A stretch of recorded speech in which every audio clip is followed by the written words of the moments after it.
Welcome to the Kottke Ride Home for Monday, January 17th, 2022. I'm Jackson Bird. Today, the thought leaders who inspired Dr. Martin Luther King Jr., plus his childhood name change, what to make of his legacy, and more.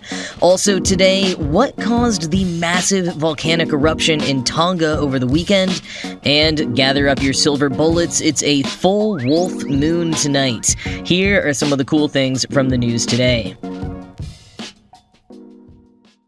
Today is Martin Luther King Jr. Day here in the U.S., and in observance of the holiday, I thought I'd dig a little into just a few of Dr. King's influences, because I always find it fascinating who it was that influenced the thoughts and actions of great movers and shakers. Now, while Dr. King would go on to bristle a bit at his namesake due to the 15th century theologian's fairly bigoted, anti-Semitic, and fairly elitist attitudes, the choice of name was an important one to his father, Martin Luther King Sr. And I do mean choice. Dr. King's dad, Martin Luther King Sr., was originally named Michael King, and so was Dr. King. King Sr., also a pastor, changed both of their names from Michael to Martin Luther after a particularly powerful trip to Germany in 1934, when King Jr. was already 5 years old. Quoting a 2019 article in the Washington Post, King Sr. arrived in Berlin a year after Adolf Hitler became chancellor. During his trip, the senior king toured the country where, in 1517, the German monk and theologian Martin Luther nailed his 95 Theses to the door of the Wittenberg Castle Church, challenging the Catholic Church. The act would lead to the Protestant Reformation, the revolution that would split Western Christianity.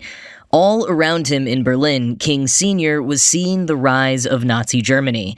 The Baptist Alliance responded to the hatred with a resolution deploring, quote, all racial animosity and every form of oppression or unfair discrimination toward the Jews, toward colored people, or toward subject races in any part of the world, end quote. And continuing from the Washington Post, when the senior king returned home in August 1934, he was a different man, said Claiborne Carson, director of the King Institute. It was sometime in this year that he changed his name and changed his son's name, too. End quote.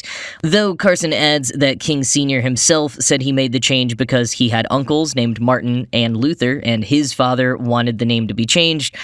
But, quoting Carson, it seems likely he was affected by the trip to Berlin because that would have brought him in the land of Martin Luther. And I think the obvious reason is Martin Luther sounded more distinguished than Mike King, end quote. And though, as I said, Dr. King Jr. didn't always love the comparisons to his namesake, Taylor Branch, author of Parting the Waters, America in the King Years, notes that he did at least once publicly comment, after the Montgomery bus boycott, that he had perhaps earned his name. But as far as more direct influences, the Morehouse College Martin Luther King Jr. collection has over 1,000 books from Dr. King's personal collection, many of them including his handwritten notes. And one of the people who supplied him with a number of works that would end up being influential to his philosophy was his wife, Coretta Scott King, who had done a ton of work of her own before meeting Dr. King and would influence his politics right from the beginning. Quoting a separate Washington Post article from this morning, Coretta Scott grew up in Jim Crow-era Alabama and attended one of the few high schools that accepted black students. While there, she first met the black pacifist and civil rights activist Bayard Rustin, who lectured the students about Gandhi and the principles of nonviolence. Her early introduction to pacifist politics was expanded when Scott attended the liberal Antioch College in 1946, where she again encountered Rustin. At Antioch, she also became active in the college NAACP chapter, and in 1948, she campaigned for Henry Wallace, the Progressive Party's candidate for president.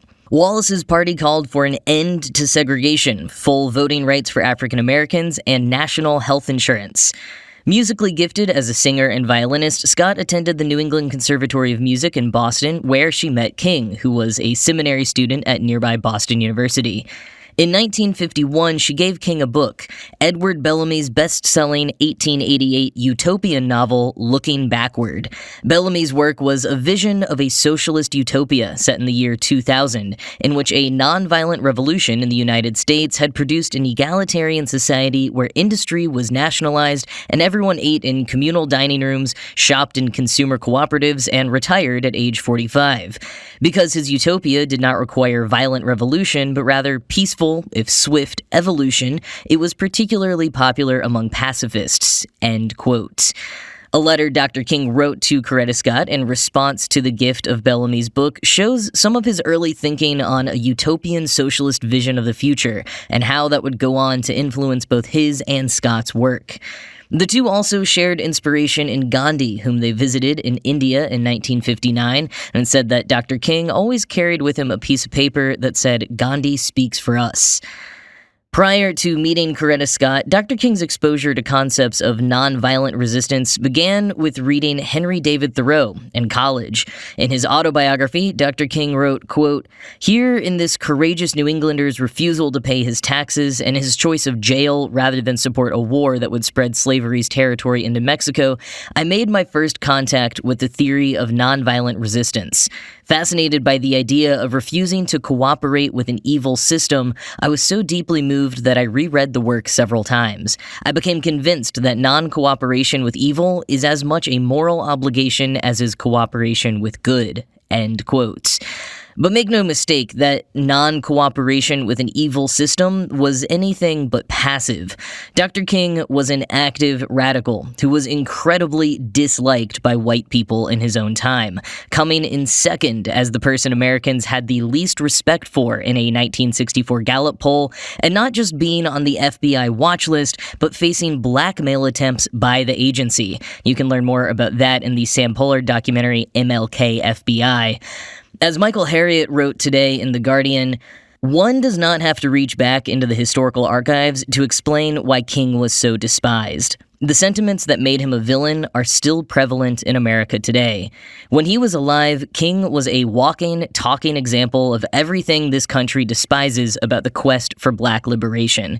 He railed against police brutality. He reminded the country of its racist past. He scolded the powers that be for income inequality and systemic racism. Not only did he condemn the openly racist opponents of equality, he reminded the legions of whites who were willing to sit idly by while their fellow countrymen were oppressed that they were also oppressors. King readily admitted that it was his goal to make white people uncomfortable. Just before he condemned white moderates in a letter from Birmingham jail, he revealed that his goal was to create the kind of tension in society that will help men to rise from the dark depths of prejudice and racism. He went on to explain that nonviolent direct action, King's primary strategy to effect progress, was an attempt to induce the white community to a point where marginalized people's desperate cries could no longer be ignored. End quote. And no matter how many sterilized quotes you see on social media today, remember that even this national holiday hasn't always been accepted.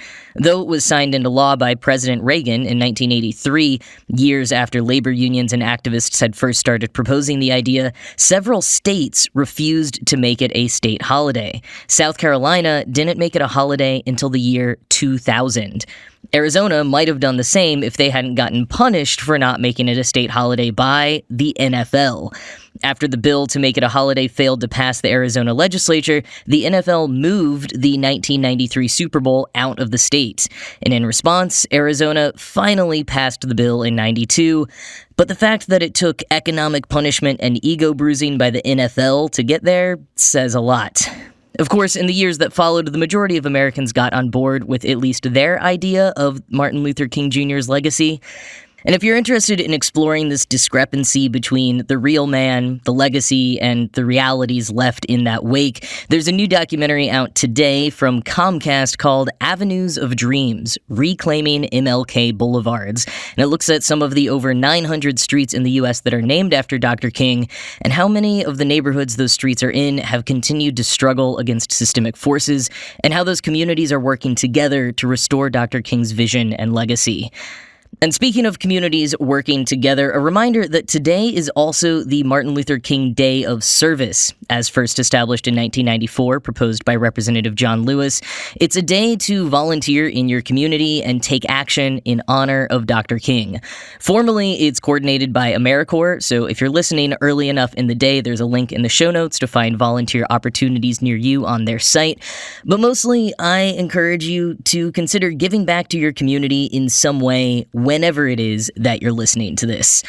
Dr. King was a prolific reader and writer, a deep thinker, but he was also a doer, which is what's reflected in this day of service. Echoing her grandfather, who also found himself with a namesake that at times felt intimidating, Dr. King's granddaughter, Yolanda Renee King, spoke recently to young people in particular about the need to get involved. Ahead of giving a talk tomorrow at the Washington National Cathedral, she told NBC News, quote, "When you realize the significance of what comes with that name, it can be a lot of pressure.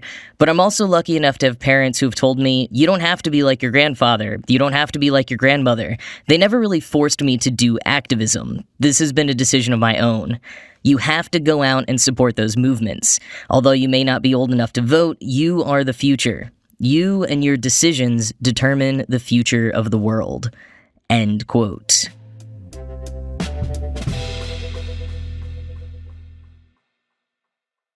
A massive undersea volcanic eruption on Saturday just north of Tonga's main island triggered a tsunami that knocked out most communication with the country. It's being described as one of the largest eruptions in 3 decades and caused ripple effects halfway across the globe.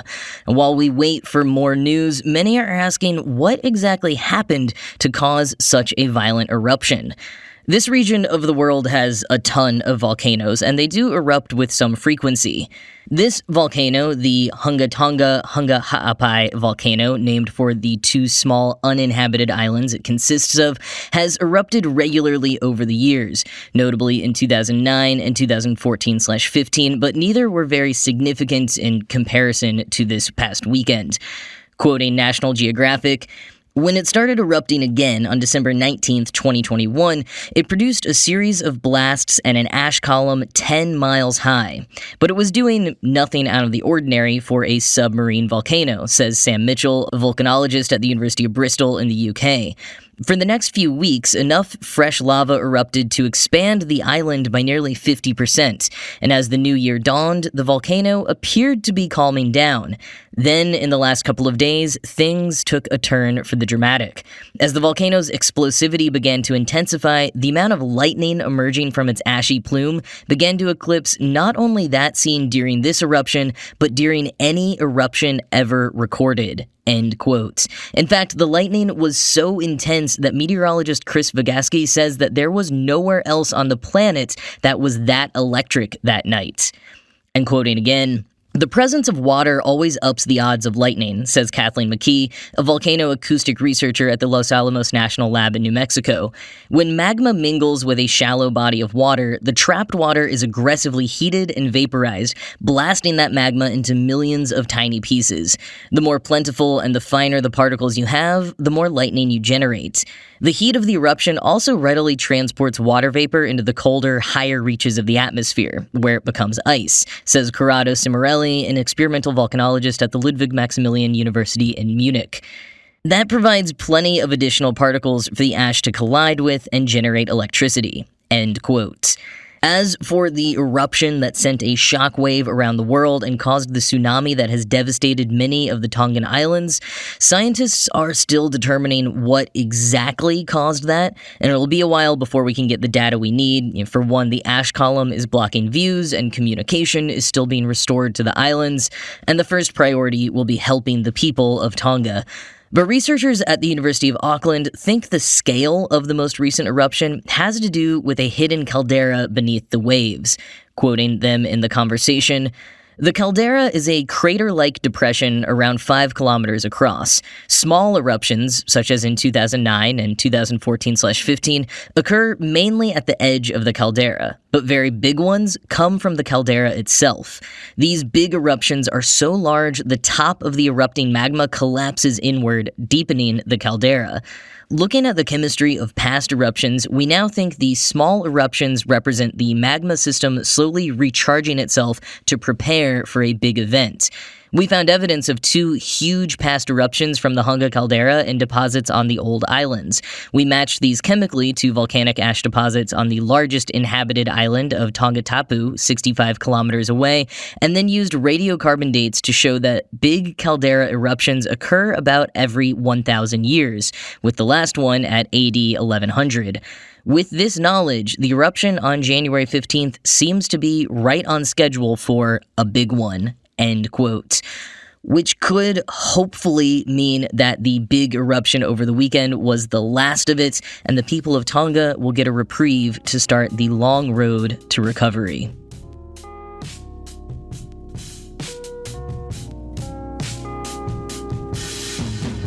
So the first full moon of the year will rise tonight, and this one is called the full wolf moon.